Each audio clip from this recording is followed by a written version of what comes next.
So as I said in my last video, one of the jobs that needs doing on this 1992 Yamaha WR500 is the shock and the linkage bearings.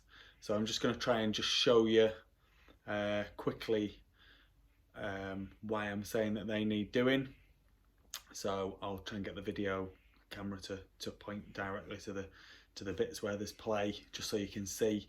I come across quite a lot of bikes where the play is like really bad, and it should be something that you just, you know, you can kind of feel it when you're moving the bike around. So literally when you pick the back end of the bike up, which you have to do on a regular basis to move the bike around, you can feel it. So it feels a bit loose, and there's always like this telltale knock sound. So I'm just going to try and demonstrate that little issue before then showing you the rest of the process of taking it apart and sorting that problem out.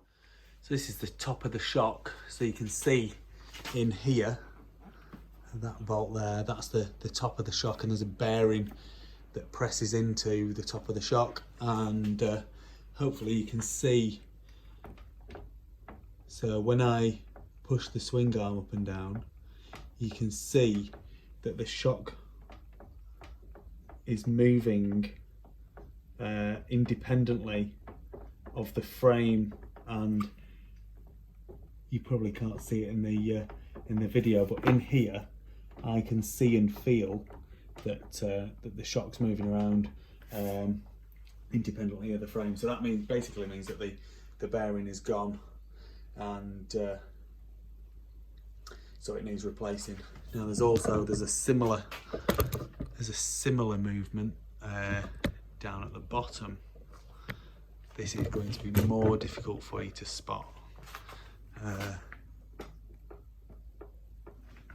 Again, down here, this is the bottom of the shock, and hopefully you can see that the linkage is moving without the shock moving. So this bearing in the bottom of the shock is gone, and the top bearing in the bottom of the shock is gone. Now I'll be honest, I've ordered the whole linkage, the two different bearings for the top and bottom of the shock, and then I've ordered a whole new linkage bearing set, because while the shock's out, I might as well just take the rest of the linkage out, do the linkage bearings, and then it's absolutely bang on, and I'm not going to have to do it for quite some time yet. So the first job is to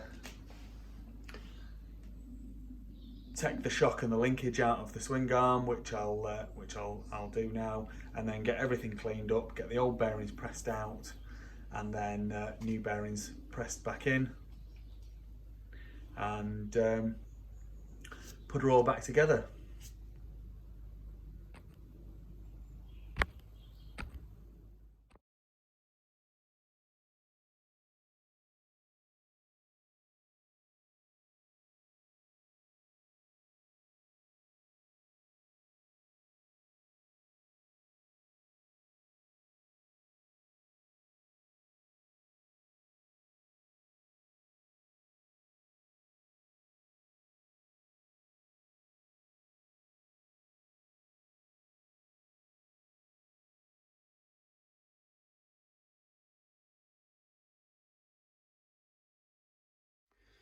There we go, so there's the shock and the linkage out. I've had to take the swing arm out as well.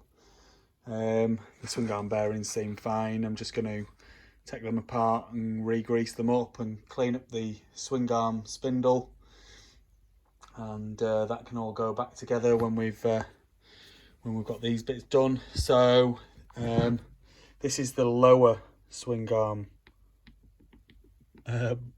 bearing. You can hopefully hear it's moving around quite a lot. So that bit of movement in there transfers to quite a lot of movement in the bike. And the top is not moving as much, but there's definitely some play in there. Now the disappointing thing for me is I've just found out that this shock is leaking. So I'm going to have to, that's not something that I can rebuild myself. I used to have all the kit, but I don't have that kit anymore. So I'm going to get that off to K's for them to rebuild that for me. Hopefully they can have that done relatively quick. And then the new bearings and that will be with me tomorrow. So I can get the linkage rebuilt, I can get the swing arm bearings cleaned and rebuilt, and then when K's have got that shock done for me, I can put that back in the bike. So that's a bit of a disappointment, but there you go. At least it's, I mean, in the back of my mind I thought to myself, I bet this flipping shock needs a seal head, but I was kind of hoping it didn't, and when I'd looked at it, I hadn't noticed the oil on there. So I'll get that off to them, and they'll sort that out for me, I'm sure. Okay, so unfortunately I've had a couple of other jobs to do past couple of days, so this video is a little bit late coming round. So we're cracking on with sorting out the linkage bearings and the bushes for this 92 Yamaha WR500, which I'm getting ready so that I can ride it myself. So the other day we took the swing arm out of the bike and took the linkage off. There was I think there was a time-lapse video of that going on. I've now got the linkage out, so we'll just have a quick look at that, and then I'll talk you through the next steps, and then what we're going to do to get it all back together, and then we can follow that process. Okay, so this is the linkage. This is effectively what attaches the swing arm and the shock arm absorber to the frame. Obviously the swing arm's got the pivot through the frame and everything, but this is what helps the shock absorber to produce the damping and do all of the good stuff. So this part here mounts to the frame underneath the swing arm mount. This goes, and it's got this bolt here, which is a special bolt. So it's actually got a bolt which goes into this, which is effectively like a big bush, which goes through this part, and in there there's the seals, and there's a bush which goes into this bush here, which goes into a needle roller bearing which is pressed into there. So that bolt goes through the frame, through there, and then this bolt here is what holds the linkage together. So these two pieces, two separate pieces, this is one of the linkage arms. This is where the shock absorber actually mounts to the linkage. That's the lower shock bearing, which is absolutely shot. And then this bolt holds the linkage together, and it's got two bushes which go through this needle roller bearing here as well, and there's two seals on either side, and then this bolt goes through the linkage, and there's another bearing on the swing arm, and the swing arm fits in the middle here. So there is, I believe, a bearing for the swing arm in the new kit. So basically what I'm going to do next stage is I've already had all the bolts out, obviously, as you can see. I'm going to take the bolts out, I'm going to pull the seals out, I'm going to press the bearings out, and then I'm going to reassemble them back onto the bolts. And then I'm going to clean up these pieces, so I'm going to put them in the parts washer first, and then I'll probably ultrasonic clean them to get them as clean as I can, because I don't want any bits of grit and dust and just nasty bits in there.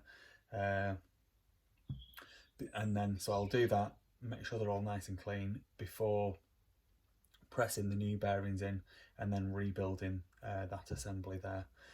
So I think I said in the video earlier on, the shock absorber needed a service, so I've taken that off to be serviced. I was hoping I'd have it back today, but that's obviously not to be. So we'll get that back probably early next week, and then we can finish this job off. But in the meantime, I'll pull the seals out, press the bearings out, get it all nicely cleaned up, and then we can press the new bearings in and rebuild this bit while we wait for the shock absorber to come back.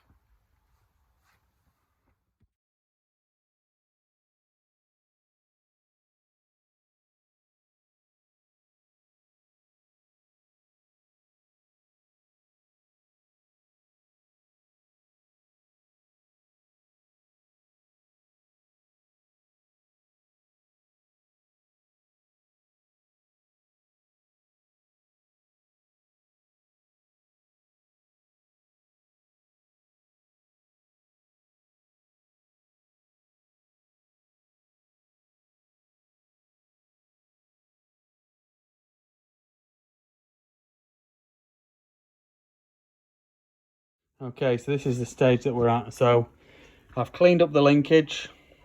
I had a little bit of assistance off Lance. He cleaned it off in the parts washer, and then we stuck it in the ultrasonic cleaner, which is a lot cleaner and nicer than it was. And then hopefully you've been able to follow, pressing the bearings out, pressing the new bearings in on the time lapse. So this is kind of ready to go back together. I've got my shock back from case. I've got the bearing pressed into the top, and the seals and everything back in there.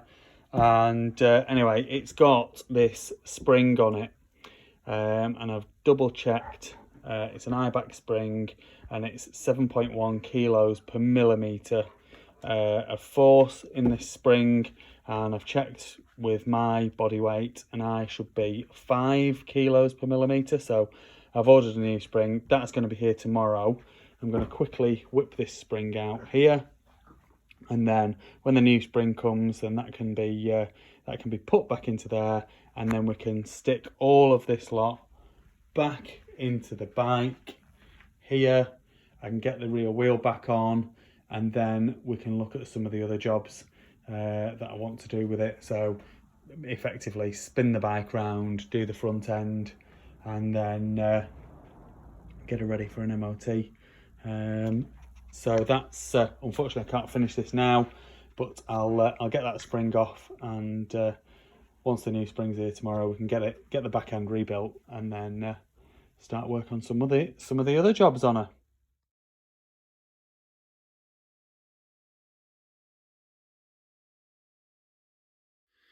There we go. So that's the shock. Now, unfortunately, my camera skills aren't very good. That's the shock now, ready for the new spring to go on, and then once that's on, I can set the preload of it. So that's the amount it's compressed while it's in the shock.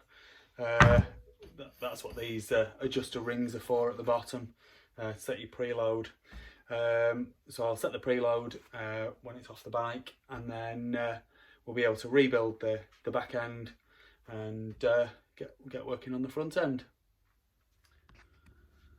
So I'd ordered a new spring for the shock, so that's just arrived this morning. So I'm going to install that onto the shock, and then we can put the shock back into the bike, and we can put the swing arm in, and the linkage and everything, and the whole back end can be rebuilt now. So that's this morning's job. That's what I'm going to be doing. And so one of the things with this is to set the preload of the shock. Now I'm not sure exactly what the preload should be, so I'm going to go for an average setting of about 7 mil. So basically the preload is how much the spring is compressed. when it's in the shock, so how much you tighten these rings. So that's how I took it out. If you remember, I slackened the rings off. So the shock is 272 mil standard.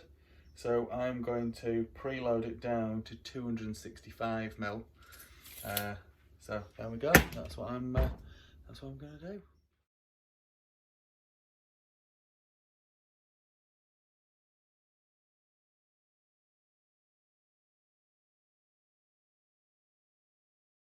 So now that's installed and I've set the preload to the 7 mil. That's going to need to be checked. So that would be what I would adjust to set the sag, which I will have to do obviously when the bike's back together. So I'm going to, I've took the airbox out. The airbox was absolutely minging.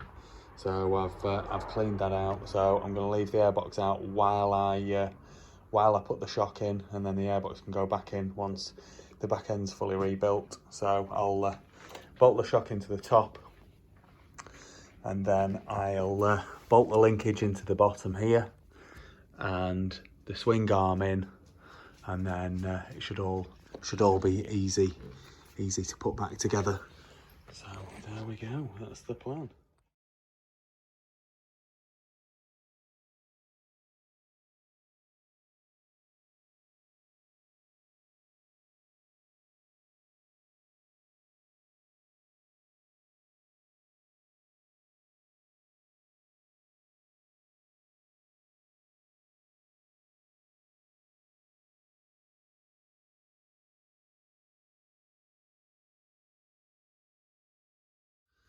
There we go. So that's the shock spring installed. Obviously I did the linkage bearings and stuff before.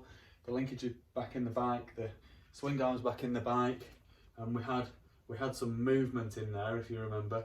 It's quite a big clunk really, and it's absolutely as steady as a rock now.